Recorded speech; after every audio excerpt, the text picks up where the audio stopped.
Hello, this is Shanna Smith, and today we're going to be going over collaborative school culture and what that will look like. So, as we are cruising through here, what I did is I made an infographic for us to follow, and then the board could have copies afterwards for further review. So, what is a collaborative school culture? That is really a network of teachers that are choosing to work together uh, towards the same educational values, and they really want to improve within their profession, and they're committed to that. And then hand in hand with that would be professional learning culture. And that is a focus on keeping open dialogue about curriculum and teaching and assessments. And all of those things really must occur to improve education. So hopefully these are some things that we can improve within our district. So why do we want to focus on those? Well, a couple of things. The very first part is research does support the strong benefits of a collaborative culture on student learning and staff development. It does increase trust and respect between staff and increases their professional satisfaction, which therefore also means less staff turnover, and that's also a benefit for our students. So another piece of that would be with school cultures ranging, there's toxic cultures, there's fragmented, balkanized, contrived, collegial. There's the comfortable collaboration, which we would like to work towards, and then eventually get to a complete collaborative school culture. So there are some barriers to cultivating this, but the gains are huge. It really is worth the time and effort that those that are working on it are trying, that they're spending. It's really, really worth their time because the importance is there just isn't really anything to match the importance of having a staff that works together. I can't think of anything that rivals that as far as importance. So definitely a strong piece of building a great school culture. So how do you do this? Well, there's many different ways, and many people have different strategies and viewpoints on this. Today, I'm going to introduce a way that was shared with me through the resources, through Professional Learning Board. And what they said is distribute the leadership. I completely agree with this for two reasons. One, we have many, many talented people on our staff that are capable of doing more than they are. And I don't know if it's they don't want to step into a leadership role, or they haven't been called upon to do that. They don't want to overstep, but I think a lot of people have great leadership skills, or also other talents that maybe aren't necessarily leadership, but maybe they're talented in a different area. And I really think we can start to rely and utilize some of those secret heroes that we have right within our staff. So I think that will also make them feel more a part of the process, because most definitely without staff buy-in and staff being on the same page as administration, no progress at all will be made. So having a supportive, collaborative culture. Now that sounds really good, and it is an important step, but you have to start somewhere. So initially, you have to kind of start from the bottom and start with some school-wide goals. So what we're doing within our district right now is working on a district vision. And so we broke it down individually, and staff are creating their own vision boards. And then we're bringing those together and talking about those. And then that has prompted then some kind of departmental vision boards. And then we're going to have one giant vision board for the district to help us set up our strategic plan and go with our evaluations and goals. So I think having those goals in line with one another, we can support each other, hold each other accountable in a kind way, but push each other to go and do more and try more. So we also need to ensure coherence. We need to make sure that we're moving in the same direction. Now, do we all have to move in that direction? the exact same way. No, we just need to go the same direction. So even if somebody else is choosing a different route, that's okay, as long as we're making forward positive progress. So I think that's really important to make sure that everybody is on the same page. And that's why I think everybody needs to be a part of the goal setting process, so that they know that their opinion is valued as well as everyone else's. So building school capacity. I really think this piece is for administration. Administration needs to make sure that there is the infrastructure and resources to support student learning and student needs. But we also need to be able to strengthen our staff's professional learning and the collaborative culture. And that doesn't just mean, when you say resources, most people think dollar signs. And I do mean some dollar signs, but I also mean by having staff be able to spend time together, quality time, where they can actually get some things done, and supporting them in that. And that time not coming away from whatever their plan time they need to do. We may have to get creative with schedules, but I think it would be well worth it in the long run for both the students and the staff. So when I talked about utilizing and our own people in our building, those unsung heroes, I love this statistic. 90% of teachers reported that they came away with something specific that they could use. And I left this like this. What do you think they came away from? A regular professional development session? No, this is actually just a 45-minute session from an in-house person. So it might be their teacher next door, did a quick seminar on something that they're strong in. And this group did a series of these. And 90% of the people that came away from those sessions said that they could immediately use something that they were introduced to there. So I think not that needs to be our only professional development, not at all, but I think we're overlooking some really great resources that are right beside us. So just something to think about as we're processing this. Okay, so when I say processing this, it is a process to change a school culture. The very first thing you have to do is create opportunities for people to get together. If you're saying you want collaboration, you want a group to work together, they need to have the space and the time to do so. So you have to make that a priority. If this is the goal for the district to move in this direction, which I think is awesome, then and maybe the schedule's already set. Ours already is within our district. So we're going to need to get more creative to be able to get a more regular opportunity for staff to get together.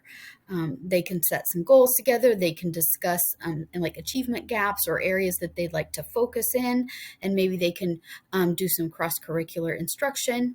That way it will really deepen the students' understanding of those concepts. We also need to introduce educational networks. So yes, it's great to work with the person who's across the road from you, across the hall actually, but and that's fine. But I also think there's some benefit in working with maybe the third grade science teacher in addition to the high school science teacher. You can get some different feedback and some different viewpoints, and also you could tie in some other, and I'm a school counselor, so I tie in SEL almost anytime I can, but older students working with younger students working with older students, there's so many benefits from that. So we just need to allow the time and support staff when they're wanting to try some of these new things. And also, that kind of goes to our encourage open communication. I really think we've got to be okay with not winning all the time. We're going to try some things and they're going to work. We're going to try some things and they are not going to work. And staff needs to know that even if it doesn't work, that's okay. We can tweak it. We can look at what we need to do different or move to a different plan for that. But we're not always going to hit it out of the park. So we need to be okay and supportive of one another if things don't go exactly as planned, which I think educators, especially in the last couple of years, are pretty great with rolling with it overall. So sometimes different groups over the years will develop usually they're not even rooted in something that's accurate at this point. I mean, it might be something that happened like years ago, but sometimes you might need to be that go-between for two groups to make sure that we can help get them on the same page and understand one another. They might need that moderator in there for a little bit, partially as modeling, partially as them knowing this is the expectation, and partially supporting. So making sure that administration is happy to step into that role and support, I think, is great. Looking at staff and what their interests or strengths are and utilizing that. If you've got somebody who is really, really strong at technology, and you've got other staff that aren't so hot at that, that's fine. Let's utilize them in that way. I think it's really important to let people have their moment. Sometimes people feel undervalued because they think people don't recognize what they're doing. I actually, now that I'm kind of stepping into that administration piece, I do recognize a lot of awesome things that people do. I just don't always have time immediately to give them that feedback, and that's something I need to work on. So I think having people do presentations on things that they're strong in or interested in will help them know that they are valued, and it will share that with the rest of our staff. Sometimes we set lofty goals. I'm guilty of this. And then you might feel like you're not making progress. I really think we need to look at those intermediate steps in between and see what our progress is there. Because any progress is better than staying where you are. And we might even backpedal a little bit, hopefully not, but we just need to keep assessing and improving what our plan is, and then hopefully we'll see improvements then towards our goals. So we need to make sure that we don't just focus on the end outcome, but the incremental outcomes are important as well. This one, I feel like I'm pretty good at this one. Admitting your own mistakes. If you make an error or a mistake, I think it's really good when somebody that's in a leadership role can acknowledge when they have made a mistake. And then also when others make a mistake, the first instinct needs to be to support, because we are going to make mistakes. We're human. If it's the same mistake over and over and over, that's a different thing. But we're going to try new things. We want to try new things. So we need to really be supportive and open-minded as we kind of embrace a different culture or a different outlook. When people are going above and beyond, we need to reward that initiative. And that's kind of like the above one, recognizing someone's strengths and skills. I need to work on this as far as rewarding people's initiative. People are doing some amazing things. So I do some pretty subtle, candy bar here. I'll pop over and cover their class so they can go have 30 minutes to themselves, and they'll know ahead of time that they have that. Maybe it's right after they give a big test and the students have downtime. Then I'll come in and do a social emotional lesson, and they can go grade their test so they don't have to do that on their own at home. So I try to support them in that way, and then always just kind of be there to have some conversations. Communication, as we said above, is so important. And a lot of times when people come up and want to visit, it's not always at a convenient time, but sometimes there's just not a convenient time. So you need to stop and listen and be with the person where they are right then. So additionally, in this day and age, and this is partially why I did the infographic, is provide the right technology. There is so much stuff out there, and some of it can make our lives so much easier. I know the difficulty of onboarding onto different programs and learning different programs, and that is stressful. But I really think that if we have the right technology, it just makes everything so much smoother. So after you get through the bumpy part at the beginning, which is very similar to developing a collaborative professional culture. So you need to encourage and embrace downtime. This is where creativity comes from. When we work, our brain is just functioning just in that way, and we're not getting any out-of-the-box ideas during that time. So one of the resources that actually provided several of these suggestions, I really liked that they highlighted that, and I hope more places do. And then reinforce a workplace culture.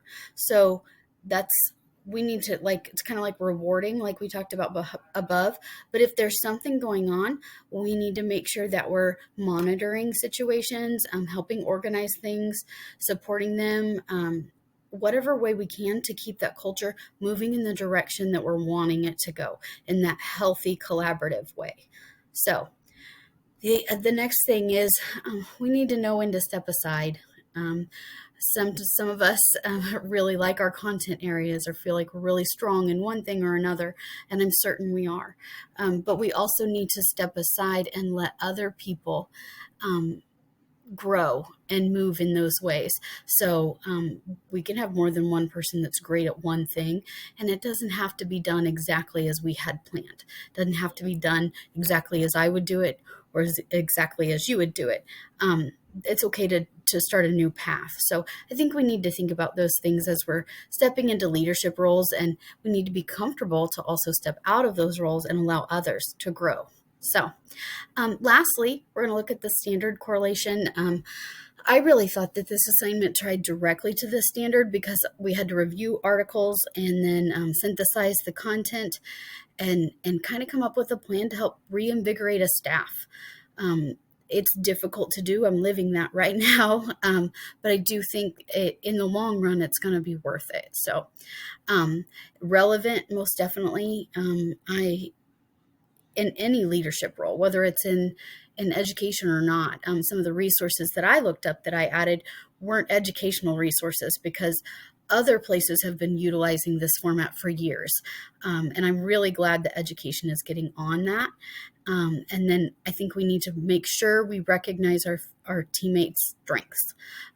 There's a lot going on, and everybody is putting in a lot of time and effort, and I think we need to recognize the efforts that everybody is putting in.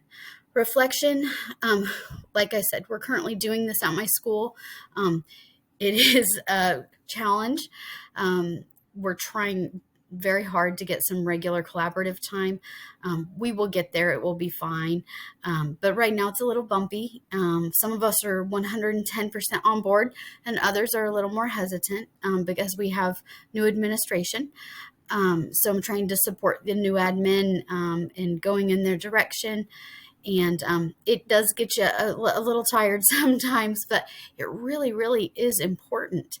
And it's exciting to see the growth that can happen, even from the little bit of momentum that we've gotten so far. So I highly recommend working on this, or maybe this being a goal for not just our staff, but any others that maybe want to have some growth.